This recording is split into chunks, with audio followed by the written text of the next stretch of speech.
Gas নিয়ে বাড়ছে ক্রমশ উদ্বেগ। ডিস্ট্রিবিউটরদের অফিসের লাইন, দীর্ঘক্ষণ লাইনে দাঁড়িয়ে থাকলেও মিলছে না গ্যাস। অনলাইনে বুকিংয়েও সমস্যা, তার উপরে আবার কালোবাজারির অভিযোগ। এদিন এমনই অভিযোগ শুনতেই ক্ষোভে ফেটে পড়েন তৃণমূল কাউন্সিলর বিমল সাহা। আপনারা দেখছেন নিউজ নদিয়া এক্সপ্রেস। চ্যানেলটিকে সাবস্ক্রাইব, লাইক, শেয়ার এবং ফেসবুক পেজটি ফলো করুন আর দেখতে থাকুন নিউজ নদিয়া এক্সপ্রেস।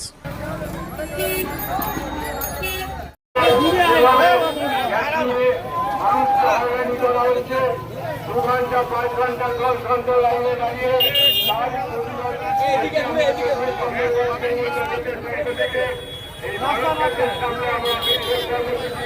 আয়োজন করেছি। আপনারা জানেন যে গ্যাস পাওয়া যাচ্ছে না, মানুষ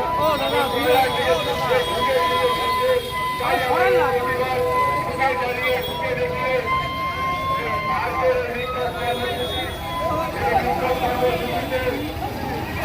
মানুষকে আমরা বলবো আপনারা মানতে পারে। আপনারা আমরা সমস্ত ডিলারদের কাছে রয়েছে, আপনারা আপনাদের হাতে ঘুরে নিতে পারবেন।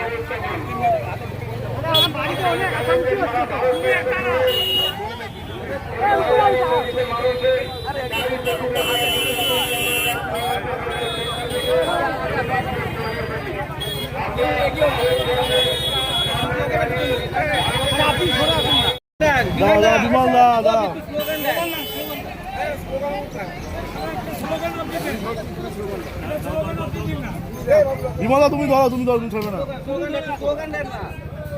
চলো চলো চলো চলো। রান্নার গ্যাস পাওয়া যাচ্ছে না কেন? মোদী সরকার জবাব দাও, মোদী সরকার জবাব দাও।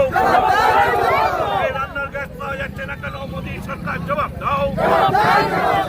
মোদী সরকারের কালো হাত ভেঙে দাও, গুড়িয়ে দাও।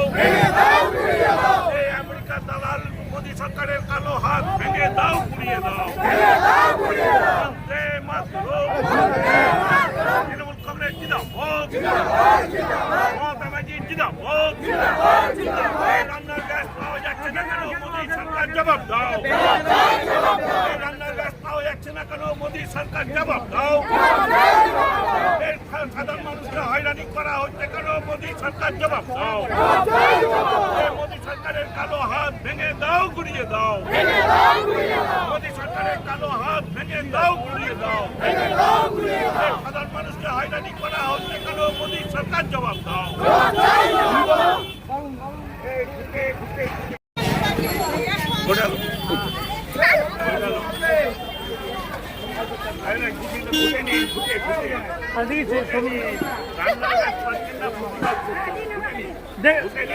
আপনি সরেন না, আপনি দিকে আসেন।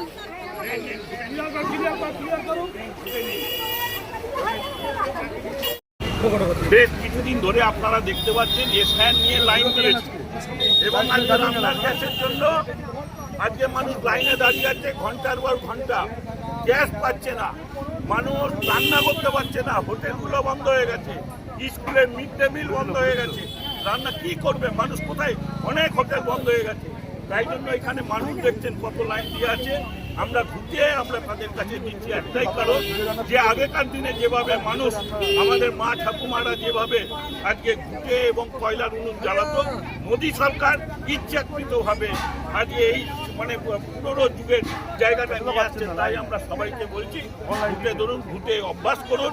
আপনারা ঘুটের আগামী দিনে মোদী সরকার এটা হচ্ছে ভারতবর্ষে আবার একটা উপহার দিতে চলেছে। তাহলে এই যে লাইন, এই যে এসআইআর এর লাইন, এই আধার কার্ডের লাইন, এই গ্যাসের লাইন, কি বলবেন? দেখুন, যেটা লাইনের পর লাইন, নোটবন্দি থেকে মোদী সরকার এখানে কি করছে, লাইনে দাঁড়িয়ে দিয়েছে ভারতবর্ষের নাগরিকদের। আজকে দেখেছেন বাংলার বুকে সমস্ত গ্যাসের দোকানে এরকম লাইন। তাই এই লাইনে আজকে যেভাবে দাঁড়িয়ে আছে তারা কষ্ট করে এবং 8 ঘন্টা 10 ঘন্টা ধরে দাঁড়িয়ে আছে, তাও গ্যাস পাচ্ছে না, গ্যাসের বুকিং নিচ্ছে না। গ্যাসের কালোবাজারি হচ্ছে, এখানে কালোবাজারি বন্ধ করতে হবে। কেন্দ্র সরকার কালকে বলেছে যে 2.5 দিনের মধ্যে ডোমেস্টিক গ্যাস দেবে, নেবে, বুকিং নেবে, কি বলবেন? দেখুন, প্রধানমন্ত্রী নরেন্দ্র মোদী বলেছেন যে যেখানে গোবর দিয়ে আপনারা, যেখানে ড্রেনের ময়লা আছে ময়লাতে গ্যাসের পাইপলাইন লাগিয়ে দিন যে ওভেনের, সেখান থেকে গ্যাস ভারতবর্ষের মানুষকে বোকা বানাচ্ছে। এটা হতে পারে না, এটা ইচ্ছা করে ক্রাইসিস